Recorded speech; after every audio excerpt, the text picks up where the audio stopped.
Okay, then we're going to get started because it is 5:30 and it, like I say, it is recorded. Just to let you know, and the recording will be available after this session. James normally puts it onto my PTA, so you will be able to re-look at it if you so wish to watch it all over again. So this session, it's not an hard session. It's not going to be a long session, but I always thought that it's important to go through this section because a lot of students tend to get a bit confused with bank reconciliation, and also it is really really important in real world, whether that be a personal bank account that you reconcile, or if you work in a business bank account, because we need to make sure that we've got there's no fraudulent activity going on, etc., and we are aware of what's going through the bank is what we expect to go through bank. Okay then, so I'm gonna talk you through a couple of bank regs, and just give you some tips on things that you need to look for when you're doing the exam, or if you, I'm assuming you're all Premier Training students, so if you're doing our assignments, there's things in there that you just need to be aware of, because we like to try and trip you up, and so do the examiners. Okay then, so the reasons behind a bank rec is to make sure that we're checking the cash book to what's on the bank statement, okay?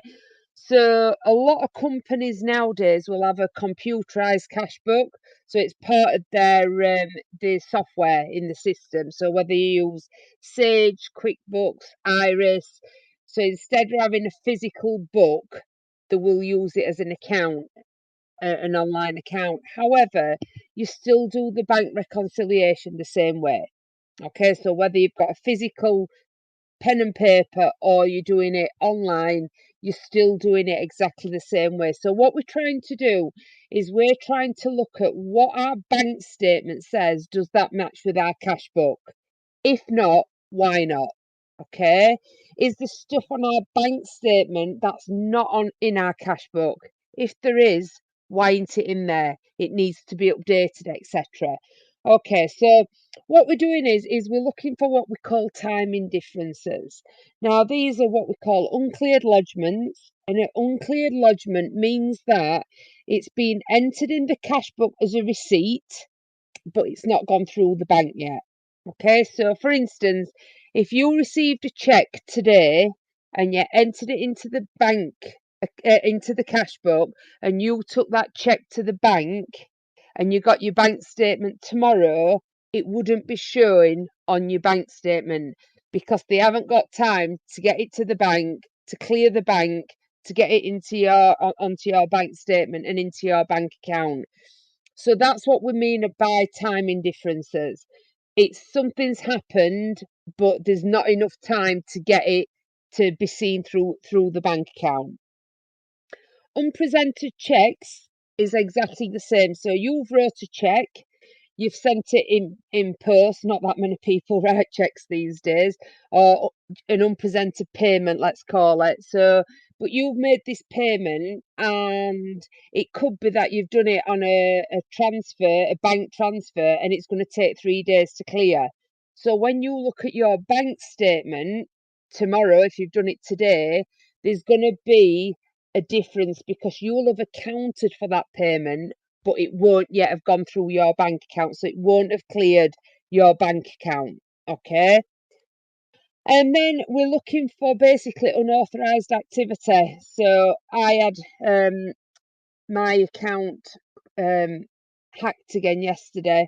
That's second time in as many months.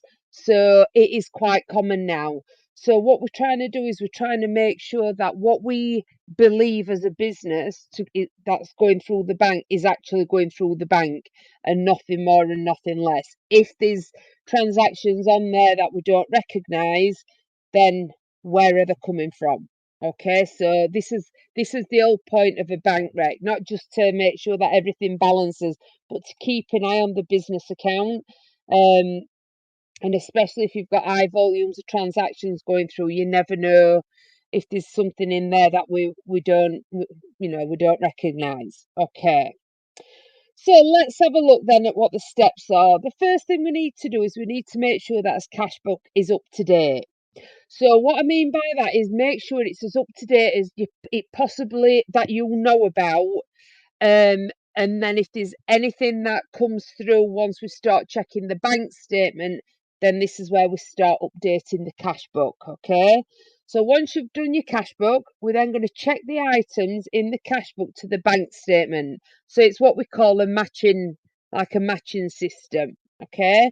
So in your exam, when it comes to this one, you can highlight the bank statement and you can highlight the Cashbook as well. So it makes it easier because doing it manually is a lot easier because you can tick and write and highlight, and accountants love highlighters.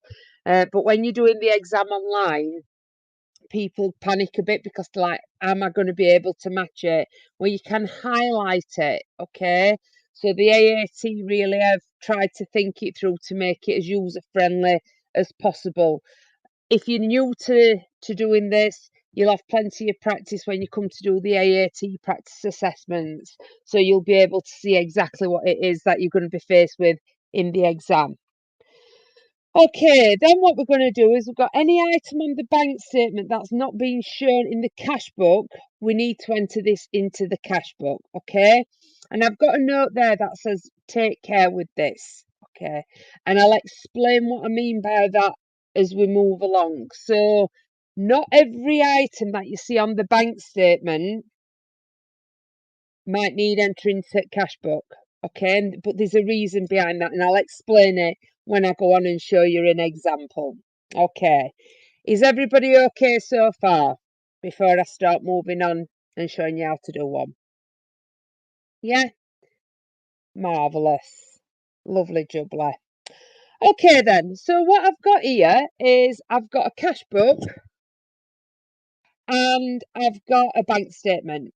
Okay, and what I need to do is I need to match the items in the Cashbook with the bank statement and vice versa. Okay, so this one's a straightforward bank statement. Okay, and what I mean by that is your opening balance on your bank statement equals the balance in the Cashbook.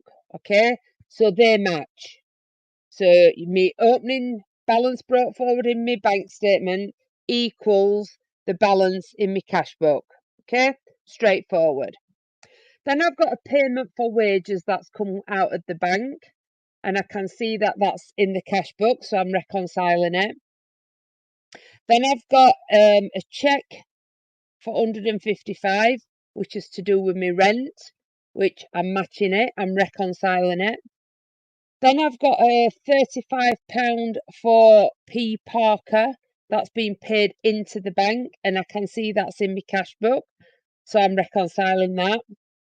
Then I've got S Smith at 75, and then I've got a cheque treble 0346, which I'm reconciling that. And then I've got a receipt for K Night, which is not in my Cashbook. And I've got a bank charge of £6 that is on my bank statement but not in my Cashbook. Okay, so those two in green need to be added into my Cashbook. So they've gone through the bank, we've paid them out or we've received it in, we've got to enter it now into his Cashbook. However, we've also got these two transactions in his Cashbook that have not gone through the bank yet.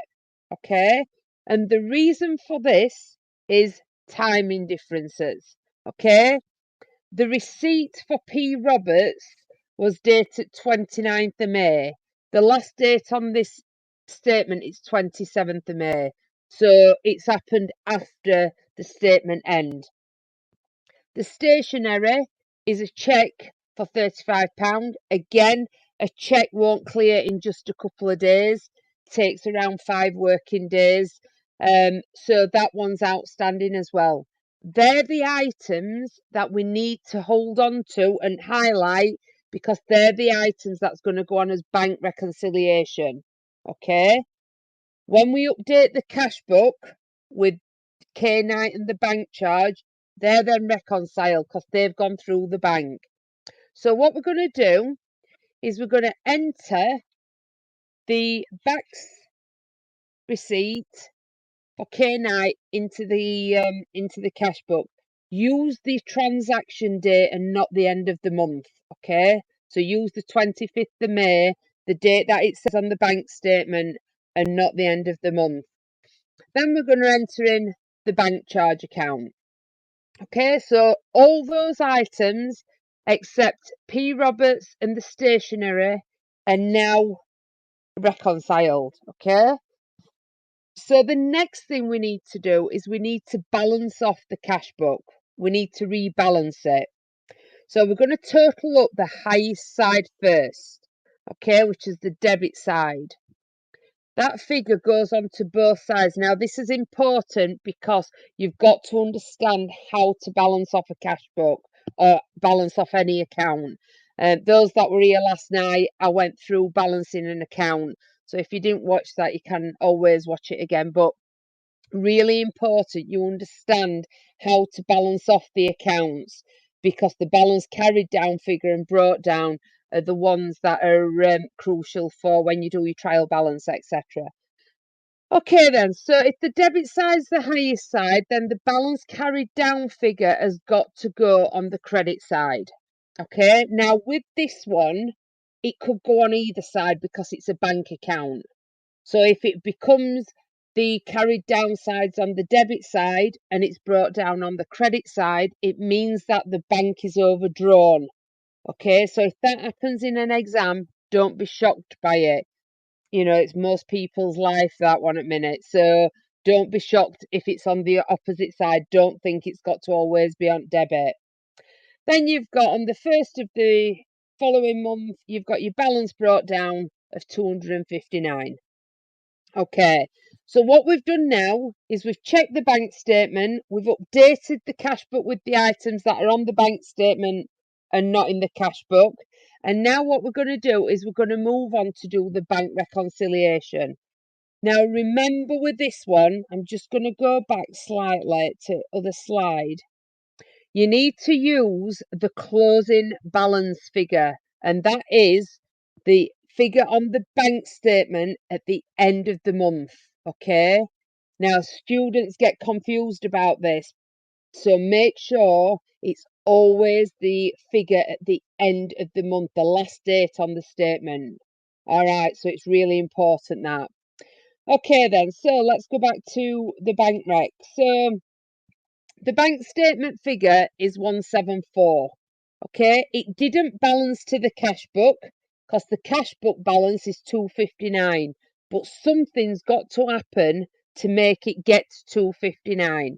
And what's going to happen is we've got an unpresented cheque of £35.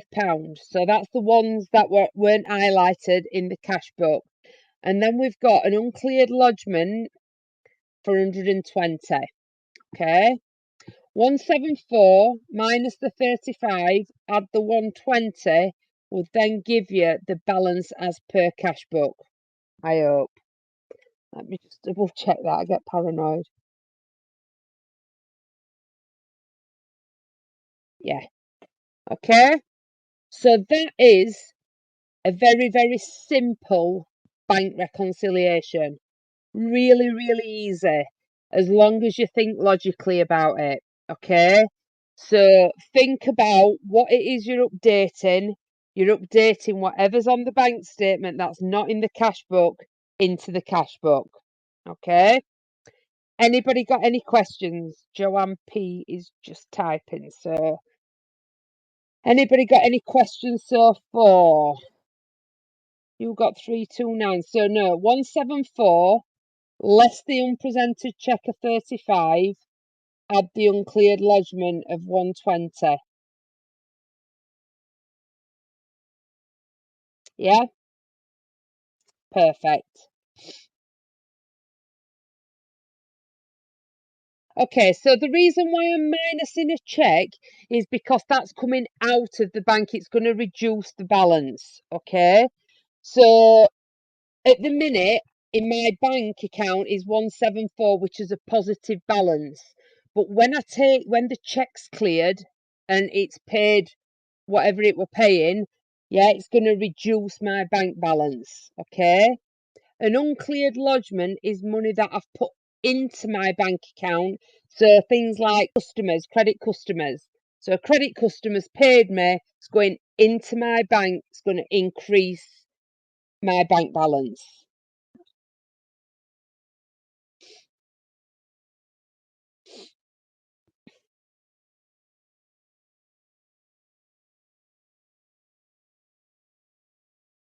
Everybody okay with that so far?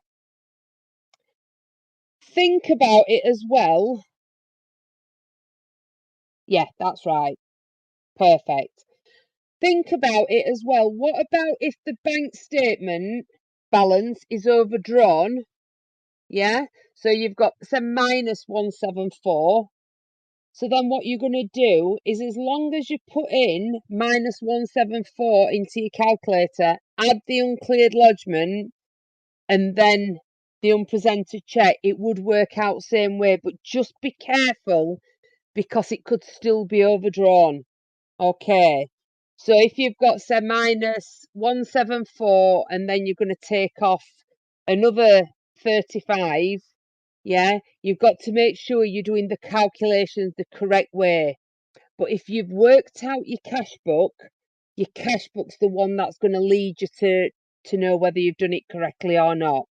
Okay, so just take your time with it and make sure your RTFQ read the flipping question. Okay. Okay, I just want to look at one now that's slightly different. Now, these are the ones, I'm an examiner for a different exam board, and we love this type of question because it really throws you out. So the first thing you should notice on this is that the opening bank balance of 1525.55 isn't the same as the opening cash book balance, which is 972.80. Okay. Now, what you've got to do with this is work out the difference. It's quite easy with this one because if you look at the next balance down on the bank statement, it's 972.80. Okay. Now, what that tells me is the check 123448 was entered into the previous month's cash book. Okay. So it's a timing difference. Now, what you've got to understand by that is it was entered into June's cash book, so it doesn't need entering again. Okay, you just ignore it because you're starting your reconciliation at 972.80. Now, the other way to check it is look at your first check number in your cash book, and that's 123451. Okay. Any checks before that number, you ignore on the bank statement because they will have been entered into the previous month's cash book.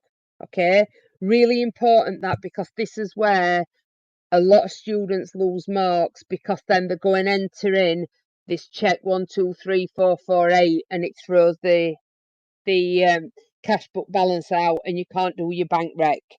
Okay. Does everybody understand that? Because I want to know that when you do this exam, you're not going to get tripped up by that. Yeah, it's just things like this that you've got to think about and you've got to take note of because obviously it can really, really trip you up. Okay, so let's start reconciling it. So I'm going to ignore the cash column, not interested in that, because I'm only doing a bank reconciliation. All right, so ignore anything that comes under the cash column. So then start reconciling.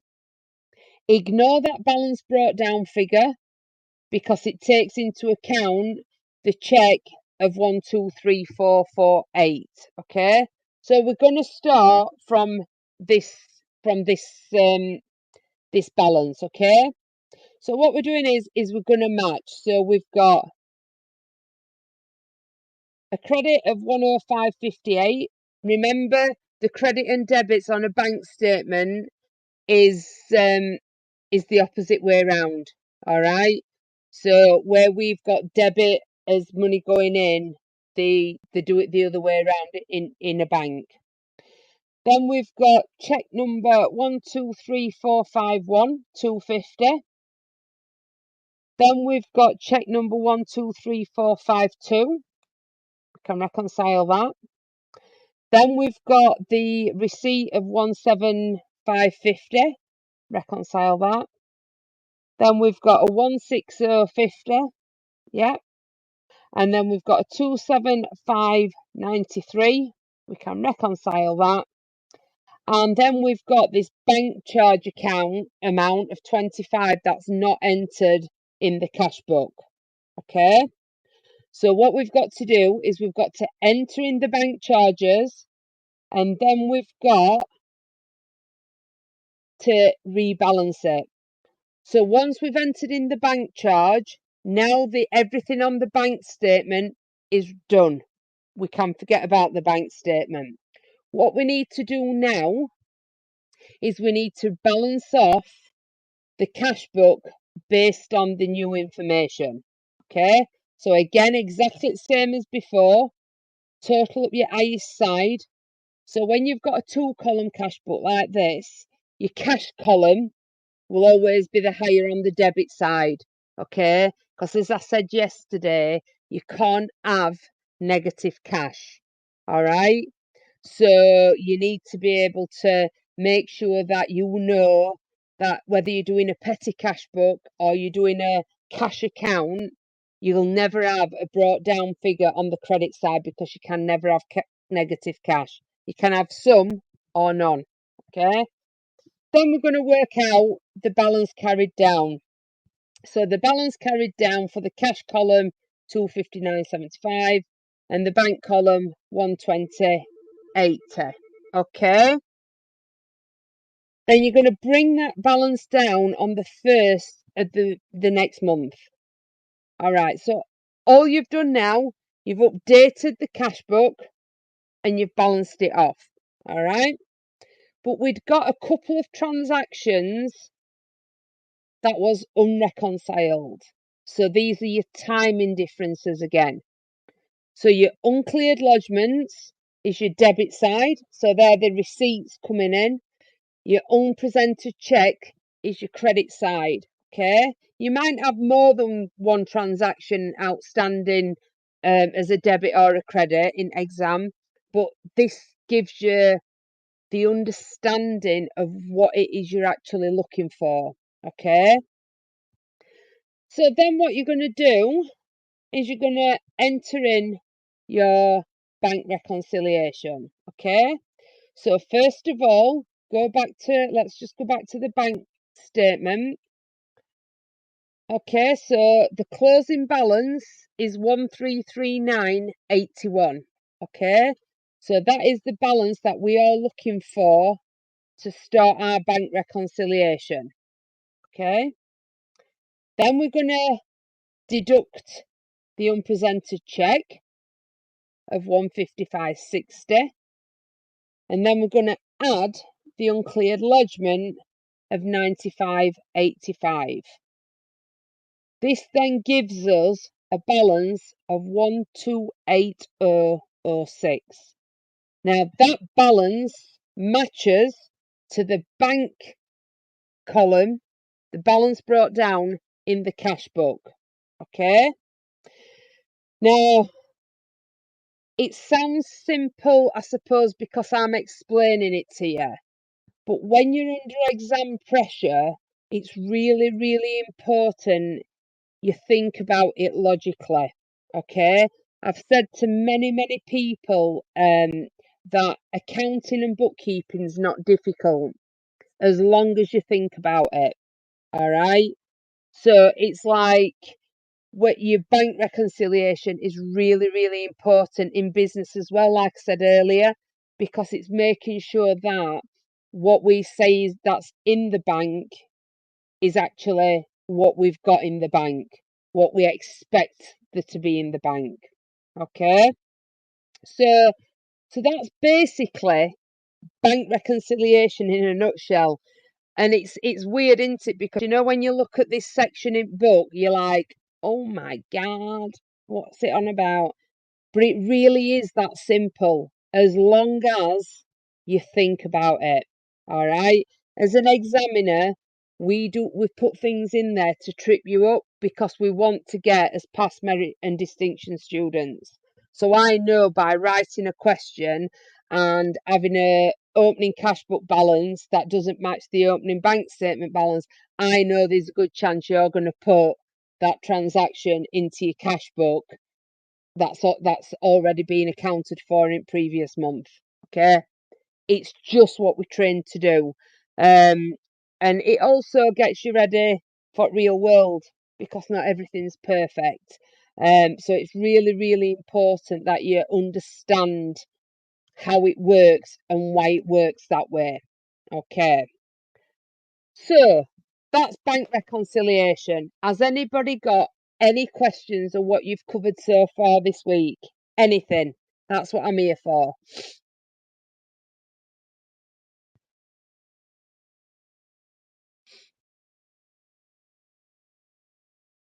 All good? Brilliant. Done my job then.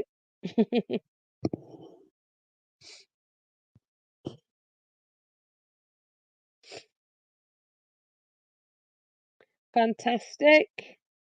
Sometimes it's easier for people to explain this.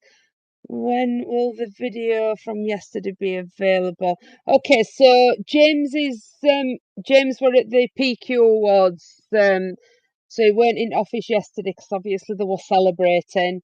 So it should be up in the next day or so. But if you drop me an email, we can forward it to James or drop James an email and he'll send it on to you. Okay. But they will be available. Don't panic.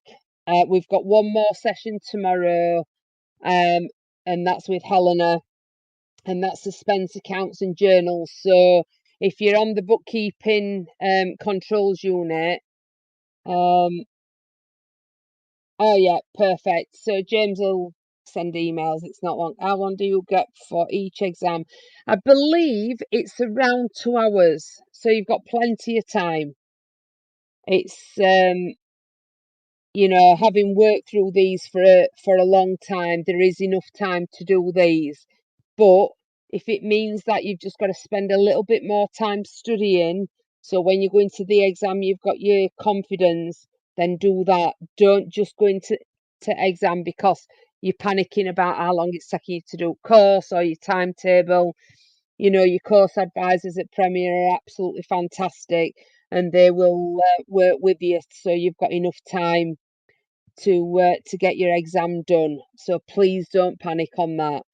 Um, they are a very, very good team and will be very supportive. Okay. Any more questions before I go? It's been an absolute pleasure again. You've got my email address anyway. It's sam.h@premiertraining.co.uk.